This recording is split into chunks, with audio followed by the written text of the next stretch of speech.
I never meant to betray him. I used to believe betrayal was loud, screaming, crying, doors slamming at midnight. I didn't know it could begin quietly, in shared glances, in unfinished sentences, in the kind of silence that lingers just a little too long.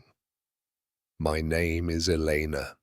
I've been married to Mark for 9 years. Mark is dependable, responsible, predictable. His older brother, Adrian, is none of those things. Adrian is restless, unfiltered, dangerous in the way confident men often are. I met him before I met Mark, but Mark was the safe choice, and I chose safety. Mark and I built a stable life, two-story house, routine dinners, predictable holidays. Adrian came and went, business ventures, short-term relationships, big plans that rarely lasted. He would show up at family dinners with stories, laugh too loudly, look at people too directly. He looked at me like that too. At first, it meant nothing, or at least I told myself it meant nothing. The first shift happened during a winter dinner. Mark had stepped outside to take a phone call. Adrian stayed in the kitchen with me. "You look tired," he said casually. "I'm fine." "You don't look fine." The way he said it wasn't flirtatious. It was observant. Mark hadn't noticed I was tired in months. Adrian did in seconds. It shouldn't have mattered, but it did. My marriage wasn't broken. It was quiet. Routine can be comforting, but routine can also feel like invisibility. Mark loved me. I don't doubt that. But love and attention are not the same thing. Adrian paid attention. That's where it began. Not with touch, not with intention, with attention. We started texting about harmless things, family updates, work jokes, shared memories. Then the messages got longer, later at night, more personal. "Do you ever feel like you chose the safe path?" he asked once. I stared at that message for a long time, because the answer was yes. But admitting that felt like betrayal already. Nothing physical happened for months. That's what I told myself. As long as there was no touch, it wasn't real. But emotional intimacy can be more dangerous than physical mistakes. He understood my frustrations before I finished explaining them. He remembered small details Mark forgot. He made me feel visible. That's intoxicating. The night it changed was simple. Too simple. Mark was out of town on business. Adrian came by to drop off paperwork for their family property. We sat at the dining table, talking longer than we should have, laughing softer than normal. And then silence settled, the kind of silence that asks a question. "You deserve more," Adrian said quietly. "More what?" "More than routine." I should have stood up. I should have walked away. Instead, I stayed. And staying was the real decision. When he kissed me, it wasn't dramatic. It was slow, testing, like he was giving me time to stop him. I didn't stop him. That's the truth I live with. I didn't stop him. Afterwards, the house felt different, larger, colder. Adrian didn't speak. He just looked at me with something between triumph and regret. "We can't do this again," I said. "But the problem with lines you cross is that they disappear once stepped over." The next morning, Mark called. I miss you, he said. My throat tightened. I miss you too. And that was the moment I realized the betrayal wasn't just physical, it was layered, complicated, permanent. It wasn't just a mistake anymore. After that night, I told myself it was over. One reckless moment, one lapse in judgment, one secret I would bury forever. But secrets don't disappear, they grow. Adrian didn't text for 2 days, then 3. I almost felt relieved. Maybe he understood, maybe he regretted it, maybe we would pretend it never happened. On the 4th night, my phone lit up. You can pretend it meant nothing. I can't. My heart pounded harder than it should have. That message wasn't romantic. It was dangerous. We met again a week later. Not at my house, not anywhere familiar. A quiet bar across town. Neutral ground. That was the lie we told ourselves. There is no neutral ground in betrayal. The moment I saw him, something shifted. This wasn't about attention anymore. It was about wanting to be seen the way he saw me. He leaned closer. "You're not happy," he said. "You don't get to define my happiness." "I don't need to. I can feel it." That confidence, arrogant, invasive, should have repelled me. Instead, it pulled me in. The affair didn't explode. It expanded, slowly, deliberately. We learned each other's schedules, found windows, excuses, gaps in routine. And the more careful we became, the more intimate it felt. Secrecy bonds people. It creates a world separate from reality, a world where consequences feel distant until they aren't. Mark began noticing small changes. "You've been distant lately," he said one evening. "I'm just tired." "You're always tired." That sentence cut deeper than he intended, because Adrian had said the same thing weeks before, but in a different tone. Concern versus observation. Mark noticed symptoms, Adrian noticed patterns. That difference mattered to me more than it should have. The guilt was constant. It sat in my chest like weight, but desire is powerful, and desire combined with secrecy feels addictive. Adrian began pushing further. "We shouldn't hide forever," he said once. "What does that mean?" "It means you deserve someone who chooses you." I laughed bitterly. "You're his brother." "That doesn't change how I feel." It changed everything, but not in the way he thought. Family dinners became unbearable. Mark would sit beside me, Adrian across the table, and every glance felt like exposure. Every accidental touch felt explosive. I avoided eye contact. Adrian didn't. He watched me, possessively, like I belonged to him in some secret way. That frightened me, because what began as attention had turned into expectation. One night, after another argument with Mark about something trivial, dishes, laundry, nothing, I found myself texting Adrian. "Are you awake?" That was the moment I knew it wasn't just physical anymore.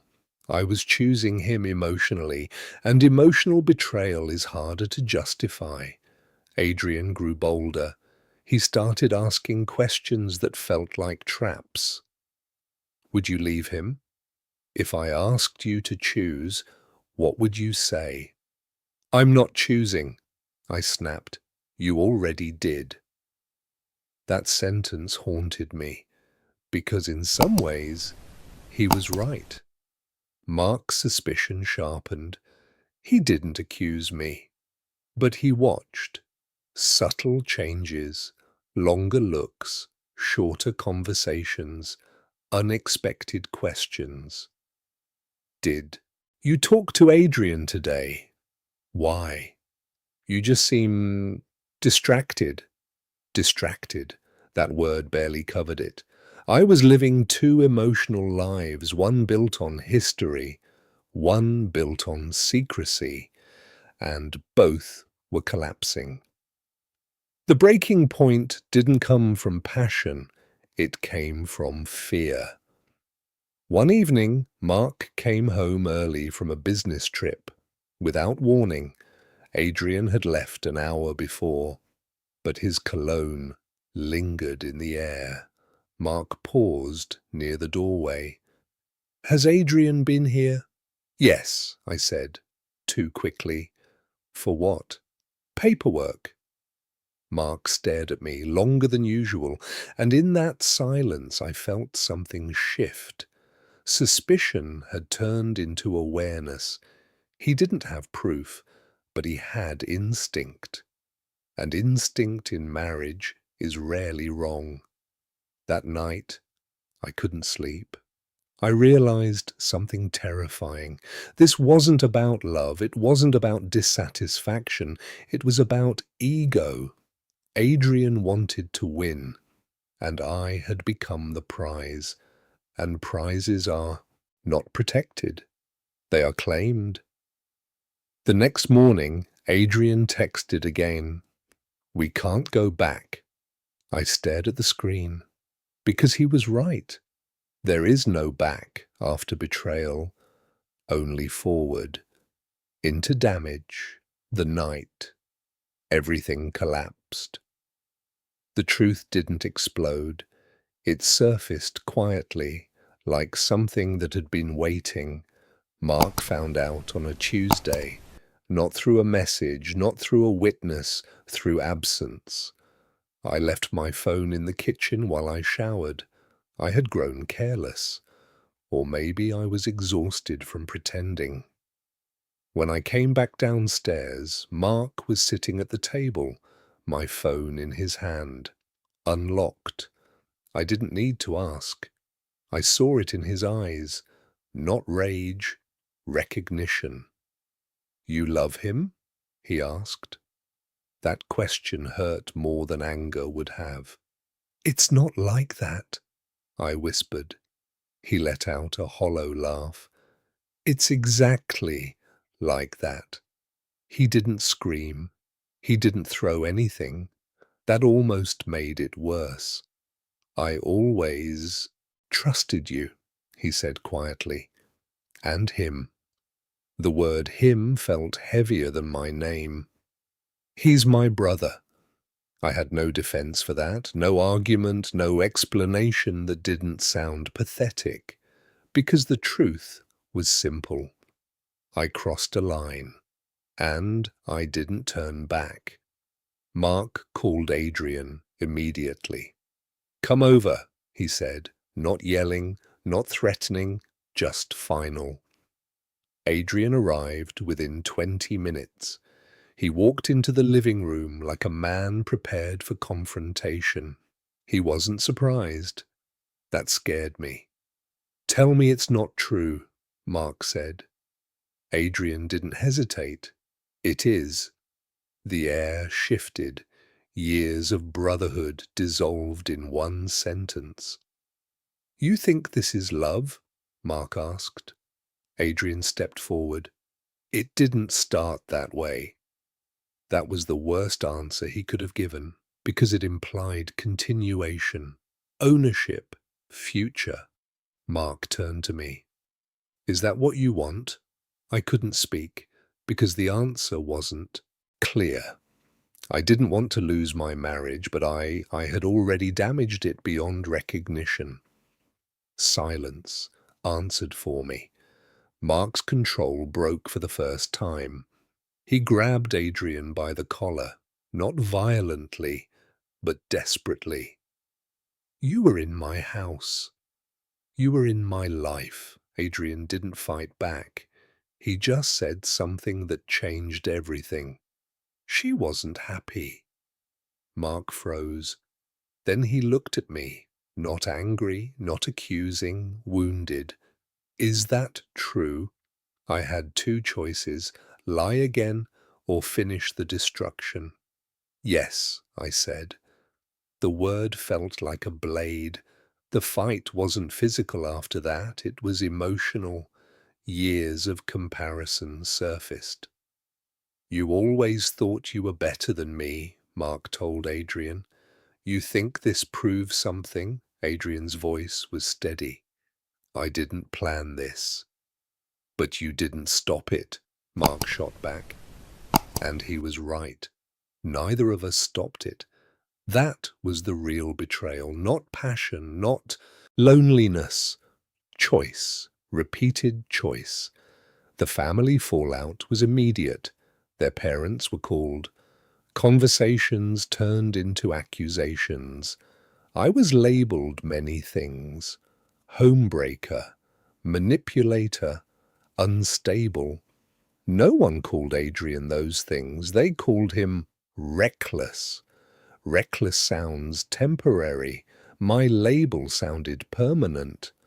Mark moved out within a week, not angrily, just decisively. Divorce papers arrived shortly after, no dramatic speeches, no begging, just legal language, irreconcilable differences. I read that phrase over and over, as if it could shrink what had happened. Adrian expected relief. Instead, he grew intense. You're free now, he said. Free. But I didn't feel free. I felt exposed. What had been thrilling in secrecy felt heavy in daylight. Family gatherings disappeared. Friends distanced themselves. Whispers followed us. Adrian didn't seem bothered. He thought love would justify it. But love built on betrayal carries weight. And that weight grows. One evening, weeks after the divorce finalized, Adrian asked the question again. Choose me. I looked at him, really looked at him, and I saw something clearly for the first time. He didn't want partnership. He wanted victory, and I had mistaken intensity for depth. I don't trust you, I said quietly. His expression shifted. What? You betrayed your own brother. His jaw tightened. That's different. No, I said. It isn't. Silence fell between us, and in that silence I understood something painful. If he could cross that line once, he could cross it again. With anyone. Even me. I lost them both. After the divorce was finalized, everything became quiet. Not peaceful, just empty. The house I once shared with Mark felt unfamiliar. The silence was heavier than any argument we had ever had. Adrian stayed close at first. Too close. He called constantly, showed up unexpectedly, talked about our future like it was guaranteed. But the secrecy was gone. And without secrecy, the intensity faded. What remained was reality. And reality is far less romantic. Family gatherings stopped. Their parents refused to invite me. Friends chose sides. Most chose Mark. Not because he demanded it, but because he had done nothing wrong. That's the cruel part of betrayal. Even if you were unhappy, even if you felt unseen, even if your reasons felt complicated, the outcome is simple. You broke trust. And trust doesn't negotiate. Adrian grew impatient. "You're acting like we committed a crime," he said once. "Didn't we?" I replied. "It was love." "No," I said quietly. "It was impulse." He didn't like that answer, because impulse sounds small, temporary, less meaningful. But that's what it was. Two people crossing a line because it felt easier than confronting dissatisfaction honestly. The final confrontation came 3 months later. We were sitting in his apartment, boxes still unpacked. New place, new beginning, or so he believed. "I gave up my relationship with my brother for you," he said. I looked at him carefully. "That was your choice. You don't sound grateful." Grateful. That word ended everything, because I realized something fundamental in that moment. He thought betrayal was a sacrifice. He thought losing his brother made him noble. But real love doesn't require destruction to exist. And if it does, it's not love. It's ego. "I can't do this," I said. His expression hardened. "You're leaving?" "Yes." "For him?" "No. For myself." That answer confused him more than anything else, because he saw relationships as competition, win or lose, claim or surrender. But I wasn't choosing between brothers anymore. I was choosing stability, integrity, a version of myself I could respect. Walking away from Adrian felt different than walking away from Mark. There was no paperwork, no legal finality, just silence. He tried to contact me for weeks. Apologies, anger, blame. Eventually the messages stopped. A year later I heard they had spoken again, not fully reconciled, but no longer enemies. Time softens some wounds, not all. Mark rebuilt his life quietly. I heard he was dating someone steady, kind. That hurt in ways I didn't expect, because it reminded me what I had destroyed wasn't just a marriage, it was potential. Adrian moved on quickly. That didn't surprise me. Men who chase intensity rarely stay still. And me? I learned something uncomfortable. Betrayal doesn't begin with cruelty. It begins with rationalization. It's just texting. It's just conversation. It's just one mistake. There is no just. Every small choice builds towards something larger. I didn't wake up wanting to destroy my marriage. I woke up wanting attention, validation, excitement. And I justified the path that led there. That's the part no one talks about. I don't paint myself as a victim. I wasn't. I wasn't manipulated. I wasn't forced. I was dissatisfied. And instead of confronting that dissatisfaction honestly, I chose the easier path, the secret path, the destructive path. I lost my husband. I lost his family. I lost the version of myself that believed I would never cross certain lines. And in the end, I lost the man I betrayed with as well. Because relationships built in shadow rarely survive daylight. People ask if I regret it. Regret isn't strong enough. Regret implies a mistake. This was a sequence of decisions, repeated decisions, and every decision has consequence. That's the part we forget when desire feels urgent. Consequences are patient. They wait. I never meant to betray him, but meaning doesn't matter. Action does. And once you step across a line, you can't return to the person you were before. You can only move forward, carrying what you chose.